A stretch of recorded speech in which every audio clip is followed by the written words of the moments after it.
Hello? Creaks and groans filled the dark room, creating an imperceptible zoo of futuristic exhibits. The lack of light adding to the sense of the unknown, letting the man's imagination run rampant. Imagining creatures chittering and waiting in patience for the right moment to bound toward him. The man cringed away from the cacophony, or tried to, failing as the chains restraining him pulled taut. Is there anyone there? Please! I'm not supposed to be here! He strained to listen for a reply, only hearing the response of clacking and sputtering machinery. The man pulled the chains once more, trying to gauge the direction they were attached. With a grimace, he slackened his pull, the manacles cutting into his wrists. Cautiously, he grasped the thick links of the chains, crawling on his knees, following them in the dark to their turbid origin. The lack of eyesight filled his head with a scene from a sea-sailing adventure.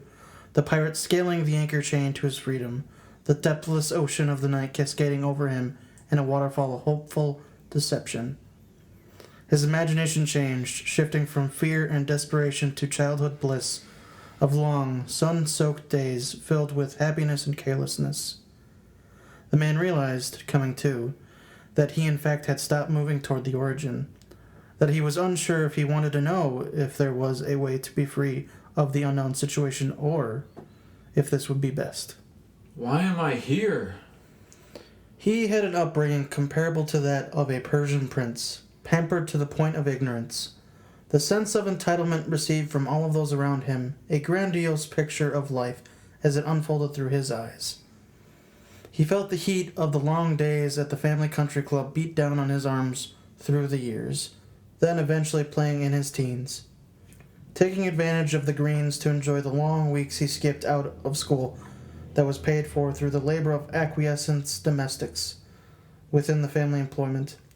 Eventually, the easy years of private school turned to even easier ones of his paid-for with bribes stint at an Ivy League college.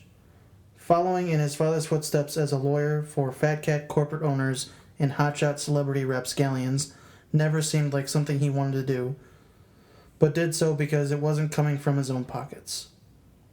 Eventually he met the love of his life, or so he thought, one evening at a company Christmas party, enjoying the cheer and the seasonal fruitcakes.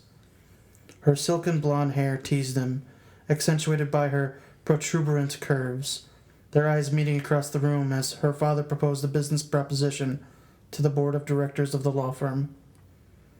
They then spent the rest of Christmas Eve being merry in his newly appointed office. The years flew by, dissolving into mere snippets of imperceptible seconds comprising his life in its entirety. He was now married, a second kid on the way, starting his own firm after a fallout with his father over his previously exuberant lifestyle, leaving him near bankruptcy. The late nights he stayed struggling to complete and compete in the competitive business took its toll, creating strain on every aspect of his life. Soon the siren call of the bottle pulled him in, drowning his inhibitions with the sweet luxury of forgetfulness, soothing the headaches of everyday monotony and smoothing the rough edges of his new place in life. But alas, the allure of alcohol became too great, overshadowing his responsibility of a husband and as an entrepreneur. Vices tightening their hold, stripping away everything he worked so hard for.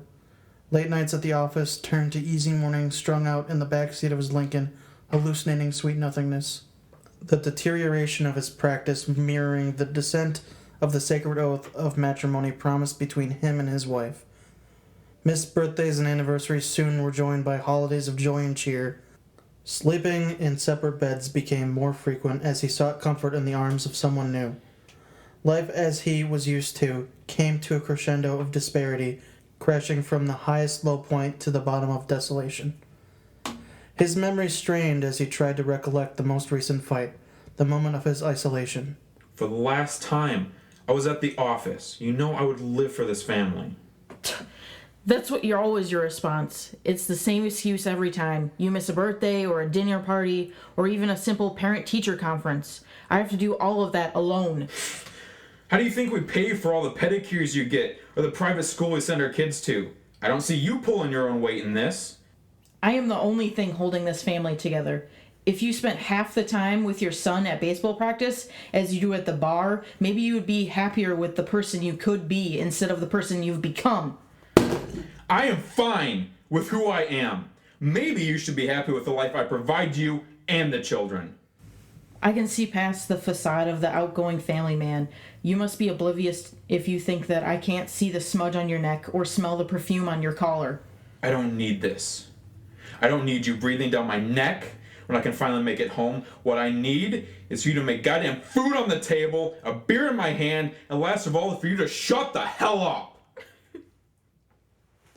The man thought to himself, pondering, deciding as he mulled over what led him to this point. His family would be better off if he stayed here.